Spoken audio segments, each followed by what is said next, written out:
Vous allez un peu, parce que si vous voulez, les gens ont été vachement choqués à l'ère Kuckerman de voir tous les ministres de la République défiler au dîner du CRIF pour se faire engueuler platement. Moi, je me rappelle de Kuckerman disant, alors, tel jour, vous allez faire ça, vous allez convoquer l'ambassadeur d'Iran et lui dire si... Non, non, si. Donc, est-ce que vous allez un peu changer le... Vous exagérez un tout petit peu. Vous allez les engueuler, Vous exagérez un tout petit peu, non? Je sais à peu près. Je sais un petit peu les discours qu'il a dit. Non, non, non, non. Moi, je l'ai entendu, je l'ai entendu dire, Monsieur le Premier ministre... Ça n'a pas été un peu excessif à un moment donné, cette façon on l'a vu engueuler, vraiment. On l'a vu engueuler les ministres. Et les ministres acceptaient de se faire engueuler. Vous savez ce...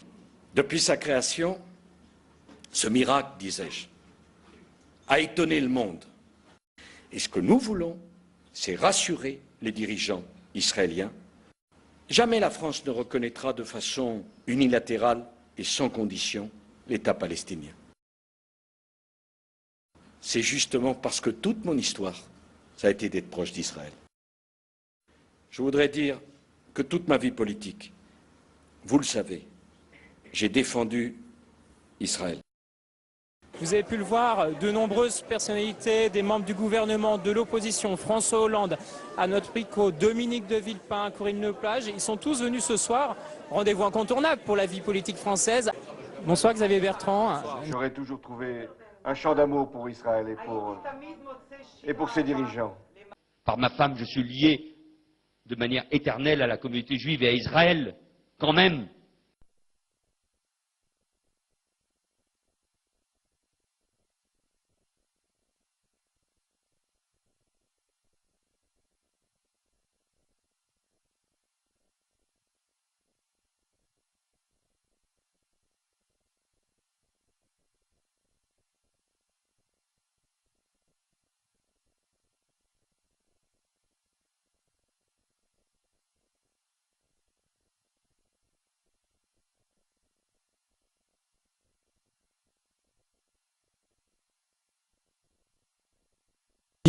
Israël, pour vous, c'est intouchable?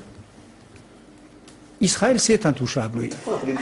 Les Juifs de France sont plus que jamais les Français à l'avant-garde de la République et de nos valeurs. Bien moi, je suis fier, comme Premier ministre de la France, je suis fier que demain, sur des réseaux sociaux, circule cette photo et je leur dirai à tous ceux qui prônent cette haine que c'est ça la France, c'est ça être Premier ministre de ce pays, de pouvoir dire fièrement que la laïcité, c'est d'être partout, dans n'importe quel endroit, et d'affirmer les mêmes valeurs. C'est notre force, car nous ne devons pas nous cacher, car quand on commence à se cacher, à avoir peur de ses convictions et de les affirmer, c'est la première défaite, et c'est donner à ce moment-là une victoire à tous ceux qui prônent la haine. Et donc c'est aux Français juifs, à vous, comme à tous les Français, de continuer de bâtir notre avenir, de le faire en faisant face avec lucidité aux difficultés, mais en gardant l'optimisme et la fierté. Et cet optimisme et cette fierté, je n'en doute pas un seul instant, vous l'incarnez. Shana Tova, bonne année à vous toutes et à vous tous. Vive la République et vive la France! Il y a quelque chose qui a étonné beaucoup de gens, c'est que lors de la première convention nationale du CRIF, vous avez fait une déclaration qui a été très reprise en disant, à propos de votre engagement dans cette guerre, je ne l'aurais pas fait si je n'avais pas été juif, et vous avez ajouté, j'ai porté en étendard ma fidélité, à mon nom et ma fidélité au sionisme et à Israël. J'ai dit devant une assemblée du CRIF, devant une assemblée des institutions représentatives juives voilà, en France. Je leur ai dit que l'universalisme et l'humanisme juif tel qu'il les a façonnés et tel qu'il m'a façonné aussi, commandait de se porter au secours de ces révolutions arabes. Je suis français et juif, fils d'Israël. Vous représentez des tribus, moi je suis aussi le représentant fils d'une vieille tribu. Ouais. Le fils d'une des plus anciennes tribus du monde. Alors Bernard-Henri, j'ai dit à mes interlocuteurs que quand on entend ça, et je suis conscient de la force de ce que je suis en train de dire, M. Bachar al-Assad ne mériterait pas d'être sur la terre. Être juif, c'est être une espèce d'escorte silencieuse et secrète pour les autres peuples et pour les autres nations. Ce que dit le Maharal de Prague, ce que dit le Gaon de Vilna, ce que dit Rabbi Haïm de Volozine, et ce que disent tous les grands rabbins du Talmud, c'est que si le judaïsme est venu, c'est pour apporter un petit quelque chose aux autres peuples. Moi, je pense qu'Israël est un État comme les autres, c'est-à-dire un monstre froid, pour parler comme Hegel, un monstre froid qui n'est obsédé que par ses intérêts propres, comme les autres. Pas plus que les autres, pas moins que les autres. Mais est-ce que vous ne pensez pas qu'en écrivant ça, qu'en écrivant que c'est un pays passionnant, admirable ou sublime, vous sortez Israël du monde, vous en faites quelque chose de supérieur et que c'est une fois de plus contre-productif et que ça peut susciter des sentiments. On a compris la question, réponse. Contre-productif, je ne sais pas ce que ça veut dire. Deux États.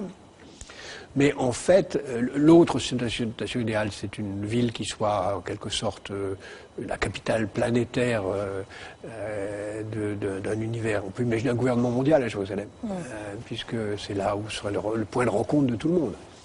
Mais ce qui est aussi le plus vraisemblable, c'est en même temps, est-ce qu'on n'est pas en train de détruire l'influence palestinienne en modifiant cet équilibre géographique? Oui, bien sûr. Bien sûr. La stratégie israélienne, c'est de créer des conditions de l'impossibilité d'une ville arabe. C'est pour ça que... Alors que la population arabe devient de plus en plus présente et importante dans la ville. Dans la ville, mais en même temps, elle est mêlée avec d'autres. Et puis, il y a aussi la solution qui consiste la plus vraisemblable à ne rien faire. On le voit dans les dernières négociations qui ont commencé récemment entre les administrations israéliennes, américaines, palestiniennes, avec l'idée de on va tout régler dans le conflit du Moyen-Orient, sauf deux questions, celle des réfugiés et celle de Jérusalem. C'est-à-dire que Jérusalem ne sera pas la première question réglée, mais la dernière. C'est pour ça que d'ailleurs, dans la tradition juive, on dit beaucoup que la paix à Jérusalem est la condition de la venue du Messie. Le Messie arrivera par une certaine porte de la vieille ville et il arrivera soit pour faire la paix, soit quand la paix soit faite. Donc, véritablement, il y a une dimension en quelque sorte utopiste, messianique ou utopiste, de Jérusalem comme lieu de la paix. En fait, les espoirs de paix dans cette région sont liés à ce qui se passera à Jérusalem même? On a souvent dit, par exemple, que le Liban serait le deuxième pays après l'Égypte à faire la paix. Pas jamais le premier. En fait, on se rend bien compte que le Liban sera le dernier pays à faire la paix. Et bien là, de la même façon, je pense que Jérusalem sera le dernier problème résolu. Parce que personne n'a intérêt à céder, ni les Palestiniens qui ne reconnaîtront pas l'indivisibilité israélienne, ni les Israéliens qui n'accepteront pas. Donc je pense que le statu quo est le plus vraisemblable, même si on peut imaginer, rêver d'un Jérusalem devenant capitale de la planète, qui sera un jour unifié autour d'un gouvernement mondial. C'est un joli lieu pour un gouvernement mondial. Prenons l'exemple d'une profession, prenons l'exemple de la profession de journaliste, et imagine-t-on que dans cette profession, est-ce qu'il serait raisonnable de tenir une comptabilité précise du nombre de personnes en fonction de leur confession religieuse? Vous savez comme moi que ça a déjà suscité des polémiques importantes, et ceux qui ont fait remarquer que parmi les journalistes, que certaines religions étaient surreprésentées par rapport à d'autres, vous savez très bien que ça a suscité l'émotion. En fait, les origines de mes parents, ma mère a des origines qui sont les Juifs qui ont quitté la Grèce. Et mon père, ce sont ces Juifs qui ont quitté l'Espagne pendant l'Inquisition sous Isabelle la catholique et sont remontés vers le Maroc. Alors il y a l'histoire de ce père, on va y revenir, et puis celle de votre mère. Et là on est en écho avec l'actualité de cette semaine, les commémorations d'Auschwitz. Oui. Ma mère de famille juive. Ma mère de famille Pologne. Juive quitte la Pologne, va rejoindre sa sœur à Anvers. Certes, je suis juif de par ma mère, puisque c'est ainsi. Moi mes ancêtres étaient des juifs berbères. Alors arrêtez. Je fais Kippour et quelques fêtes comme ça. Maintenant, je m'y intéresse un peu plus, mais voilà, je suis pas très... comme tout bon juif, je suis un mauvais juif. Un jour comme ça, il y a quelqu'un qui gagne et vous dites bravo, ça fait 3 youpi pour Patrick, et vous rajoutez non, ça fait 3 youpins. Quand on fait des jeux télé comme ça à la chaîne, vous le savez, je m'appelle Reichmann avec 2 N, ne t'inquiète pas, tout va bien. Et donc, quand on fait 50 ou 60 émissions les unes à la suite des autres, on en fait 6. Quand on fait des jeux comme ça, je faisais les amours, on en faisait 6 par jour. Je me suis excusé, juste avant mon émission, le lendemain, je suis allé à la direction de la chaîne. Je leur ai dit, excusez-moi, c'est un très mauvais jeu de mots, je m'en excuse pour de vrai, je m'appelle Reichmann, qui plus est, donc avec tous mes ascendants. Et il me dit, mais ils n'ont pas compris que tu t'appelais Reichmann. Mais tu t'es converti au judaïsme, toi? Oui. Alors, Romanov, ça vient d'où, Romanov? Dites-moi tout. Je suis juive. C'est pas vrai. Non, mais je suis pas vraiment juive. Non, moi je pensais que vous descendiez du tsar, non? Non, pas du tout. Non, je suis ashkénaze et séfarade. Non, j'ai 3 grands-parents juifs. Les 2. Ma grand-mère, elle est Cohen. Non. On est étonné de vous voir en Israël. D'abord que c'est une joie, mais vous êtes... expliquez-nous la raison de votre voyage. Alors, bon, étonné d'être en Israël, moins. Non, parce qu'on n'était pas au courant. Oui, c'est ça. C'était très... J'y vais régulièrement. J'y suis pas venu depuis longtemps. Il passe au cœur comme ça, quand on arrive en Israël, on a quelque chose qui... Il y a toujours ce passement, c'est très émouvant. C'est toujours très air juif. T'es chez toi, que tu le veuilles ou pas, t'es chez toi. Même loin de chez toi, n'oublie pas que t'es chez toi. Et il arrive. Et à la fois la gêne. Ce mec nous rappelle nos origines lointaines, qu'on essaye de dissimuler, qu'on essaye de machin. C'est lui qui a ouvert la voie. Il n'y a que lui. Il y a lui, tout seul. Attends, il n'y en a pas d'autres. Attends, il n'y en a pas d'autres. Il n'y en a pas d'autres. C'est lui, tout seul. Et nous, légèrement gênés. Oui, on n'est pas ça quand même. On est des Français comme les autres. On parle avec l'accent comme ça. On est vraiment des Français, quoi. On est un peu genre des méridionaux, mais pas plus. Et lui, il me dit non, on n'est pas ça. On est de là-bas. Et ça, cette fierté-là, on te la doit. Non, mais je suis sérieux, c'est pas... Et c'est magnifique. Moi, je suis follement attaché à Israël. Follement, extrêmement attaché à Israël. Harry Cécédou a interviewé une grande journaliste de télévision, française, très belle, je répète, mais dont je tairai l'identité par pure discrétion, vous pouvez le comprendre.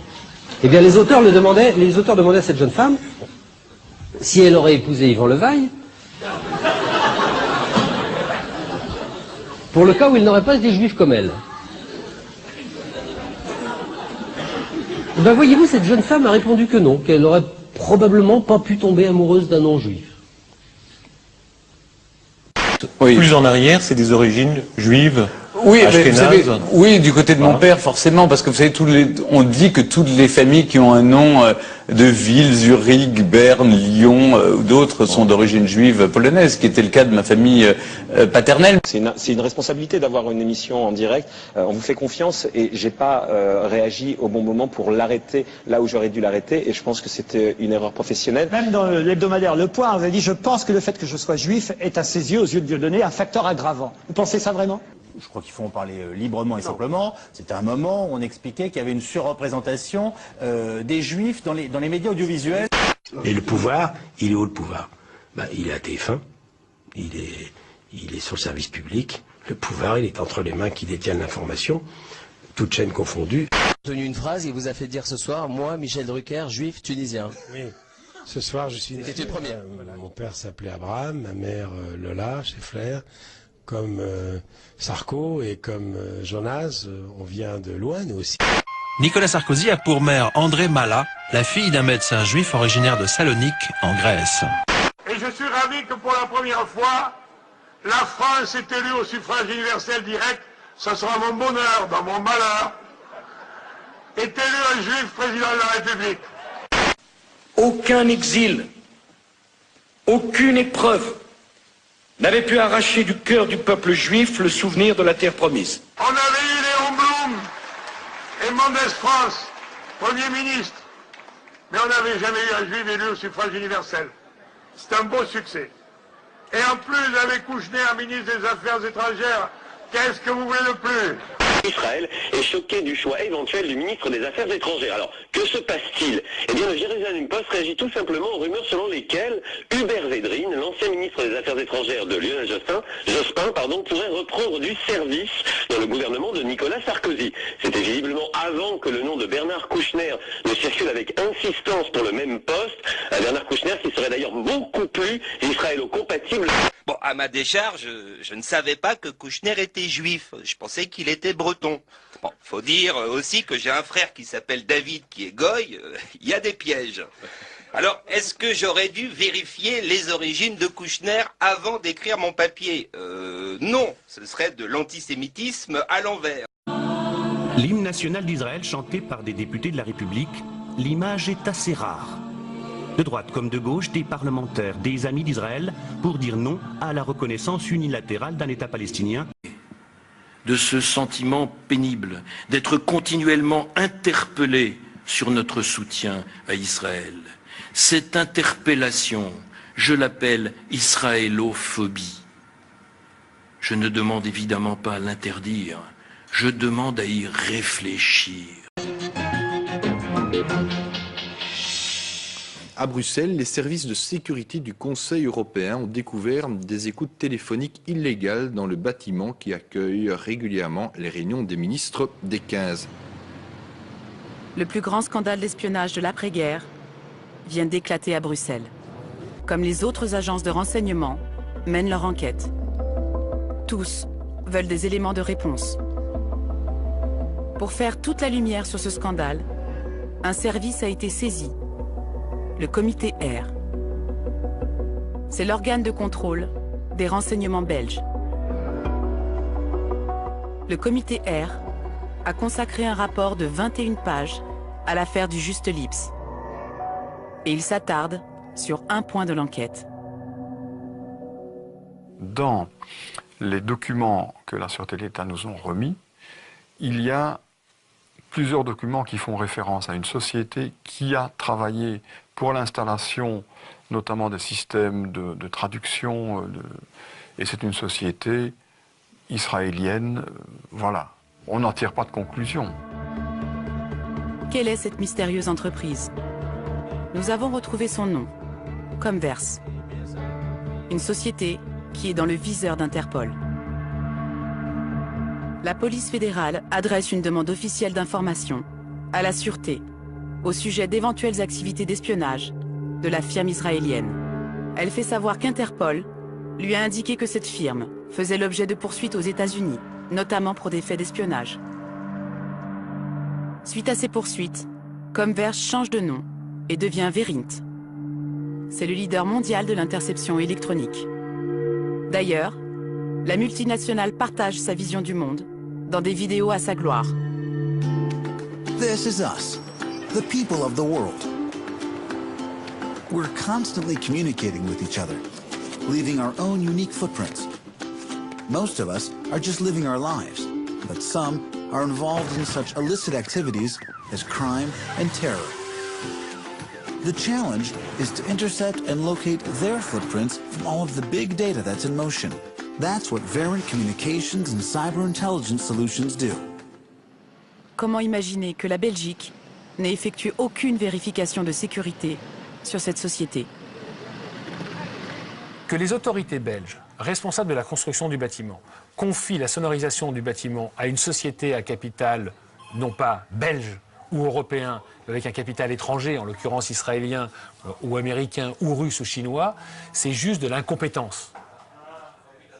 C'est de l'incompétence. Parce que autant, je veux dire, construire directement des lignes en fibre optique, directement reliées à Jérusalem. La société a eu beaucoup d'ennuis. Par exemple, son patron, Kobi Alexander, a trempé dans des affaires de fraude. Et il a dû quitter les États-Unis.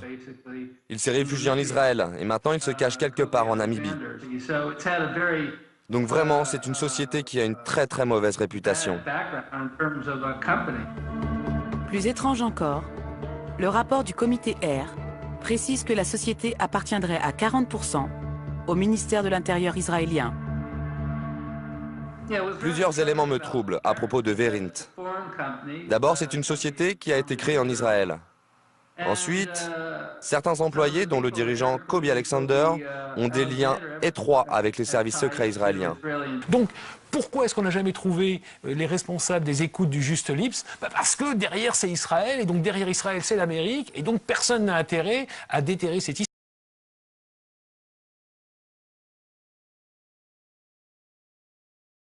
I'm standing right outside of the European Parliament in Brussels, where Jewish leaders from communities from all across Europe have gathered here in order to form the first ever Jewish European Parliament. They've united here and now in order to form change in the Jewish world and to bring Jewish-related issues onto the political agenda. Take a look. In the command center of pan-European politics, the European Jewish Parliament convened for a second day. At the European Parliament, panel discussions were held on the economic crisis in Europe and its impact on extremism, populism, and anti-Semitism. Dr. Antonia Parvanova, a member of the European Parliament from Bulgaria, moderated. I'm very glad that the European Jewish Parliament now is coming here to discuss and to propose ideas of what we should do in a positive and sustainable way to develop tolerance, but also to cope with intolerance. Parvanova says she and her colleagues are aware that baseless hatred for Jews is rearing its ugly head again in violent acts, in anti-Israel sentiment, and in politics. We have been detecting rising anti-Semitism in Europe for many years, and the most alarming for me is the recent developments of elections, for example, in France, when we have more stronger support for nationalists, or even in Greece, when we have a neo-Nazis in the parliament. So the president of the European Jewish Union, Igor Kolomoisky, was the guiding light behind the first ever parliament for Jews, and forging ties with other European leaders is one of its priorities. We are aware that there are not just Jewish politicians which support our cause across Europe. There are many good friends of Israel. For instance, there is the European Friends of Israel in the European Parliament. It's an initiative which started a couple of years ago. I hope it will be a beginning of good cooperation between the communities, between the different Jewish organizations in Europe, and between the organization at the Jewish Parliament and the European government and the European organization that may help us to provide some solutions for problems that existing in the Jewish life and in the global life of Europe. It's absolutely incredible because first it happens for the first time in the European history, and it's absolutely definitely needed because all Jewish organizations could speak in one voice. This makes them stronger, and they could present their priorities, their problems, their demands and proposals to the European institutions. This is the easiest way to collaborate with the European Parliament. Celebrations of the inauguration of the newly formed Parliament took place in a gala event in downtown Brussels. The European Jewish Parliament is modeled on the European Parliament. Its members are also elected directly by the people based on their individual merits. Now, that's different than how Jewish leaders across Europe are often chosen, which is usually by people inside existing organizations. The European Jewish Parliament hopes in their system to attract young, unaffiliated Jews with fresh ideas. I am a young professional. I have traveled a lot. I have benefited from every country where I lived. And I think my main goal is to try not to reproduce, but to establish the same strength as the Jewish young leaders in America, in Israel, and or in South Africa, where I have been as well, in France. A Jewish woman from Washington joined the EJP's meetings. But she's not an American working for President Obama or Republican presidential candidate Mitt Romney. Her boss is King Hamad bin Isa Al Khalifa of Bahrain. Hoda Nunu is the Bahraini ambassador to the U.S., a Jewish woman who represents her Muslim country. Across approximately 50 countries. And the people were elected by Jewish community in Europe. So more than 400,000 people voted to elect their own representative. And the number of parliament depends on the importance of the Jewish community. For instance, in France you have 9 or 10 members, and in other countries where the Jewish community is smaller, you have 1 member. Now, what is the role of this this gathering, this parliament? Well, it's very broad, you know. Among them, it's to promote the Jewish value, and it's to take care about the concern of the Jewish community in Europe. For instance, anti-Semitism or the delegitimization, the growing delegitimization of Israel in Europe. Le Parlement juif européen a été inauguré à Bruxelles en toute discrétion. Une assemblée où seront débattus les sujets relatifs à la question juive en Europe.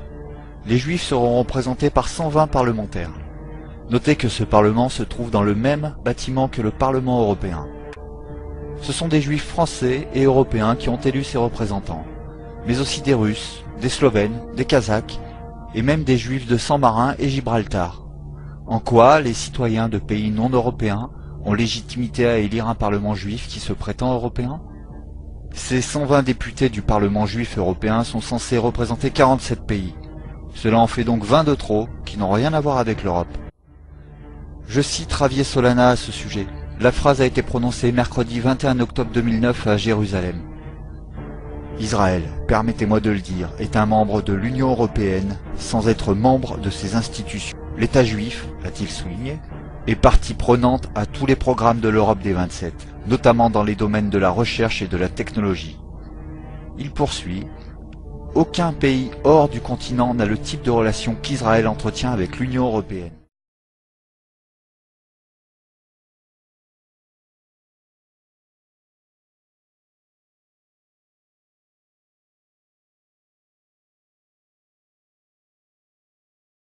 One of them is Barbara Specter, a former American who made Aliyah and then 10 years ago, with the help of the government of Sweden, set up a non-denominational institute of Jewish learning with the Greek name of Paideia, here in Stockholm. She believes the current wave of anti-Semitism in Sweden will pass and that Jews have an important role to play in a country undergoing profound change. I think there's a resurgence of anti-Semitism because at this point in time, Europe has not yet learned how to be multicultural. And I think we're going to be part of the throes of that transformation, which must take place. Europe is not going to be the monolithic societies that they once were in the last century. Jews are going to be at the center of that. It's a huge transformation for Europe to make. They are now going into a multicultural mode, and Jews will be resented because of our leading role. But without that leading role and without that transformation, Europe will not survive. To play in a country undergoing profound change. I think there's a resurgence of anti-Semitism because at this point in time, Europe has not yet learned how to be multicultural. And I think we're going to be part of the throes of that transformation, which must take place. Europe is not going to be the monolithic societies that they once were in the last century. Jews are going to be at the center of that. It's a huge transformation for Europe to make.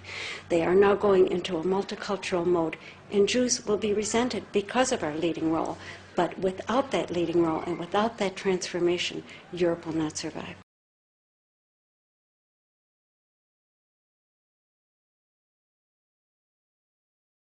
Alors là, c'est une info, je dois dire, assez étonnante. En novembre, il y a un documentaire qui a été diffusé sur la télé israélienne qui affirmait, avec beaucoup de témoignages à l'appui, que des falachas, donc ces éthiopiennes juives, qui avaient immigré en Israël il y a 8 ans, avaient été contraintes de subir des injections forcées de dépôt Provera, un contraceptif longue durée. Alors l'histoire, c'est qu'on ne leur disait pas du tout que c'était un contraceptif, on leur expliquait que c'était un vaccin.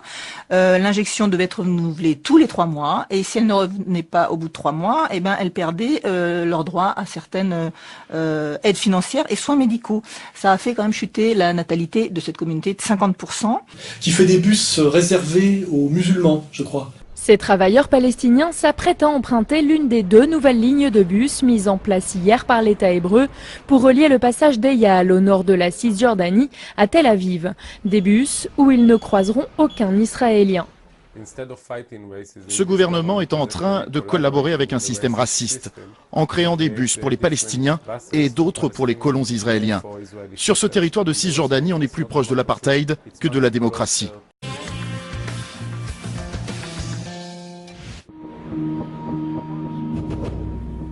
Au cœur de la démocratie américaine, le Capitole surplombe Washington. Le siège du Congrès est un lieu de pouvoir, le poumon législatif des États-Unis. Ce matin, la Commission sur les affaires étrangères se penche sur l'aide américaine versée à l'autorité palestinienne, 500 millions de dollars chaque année. 4 experts sont auditionnés. Tous sont sur la même longueur d'onde. Dans ce panel présenté comme impartial, pas une voix ne défend les intérêts palestiniens.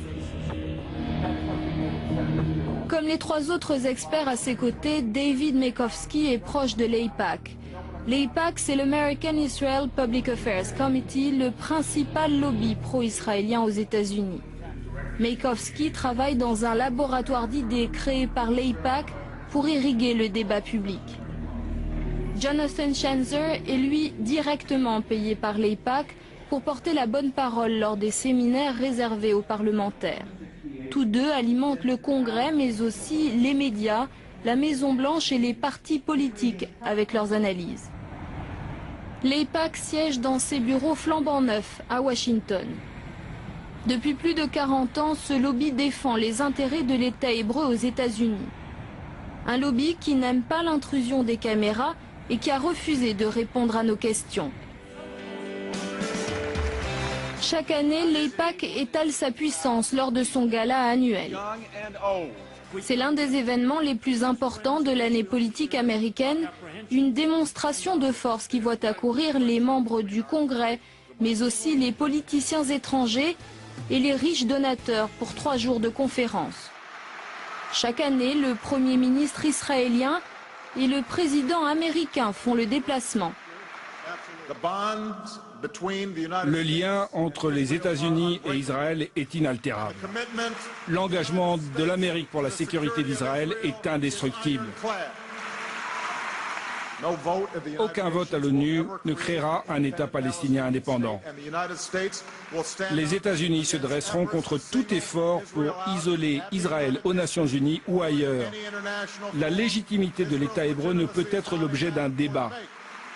C'est mon engagement, ma promesse envers vous. That's why I'm confident in declaring that our alliance is eternal.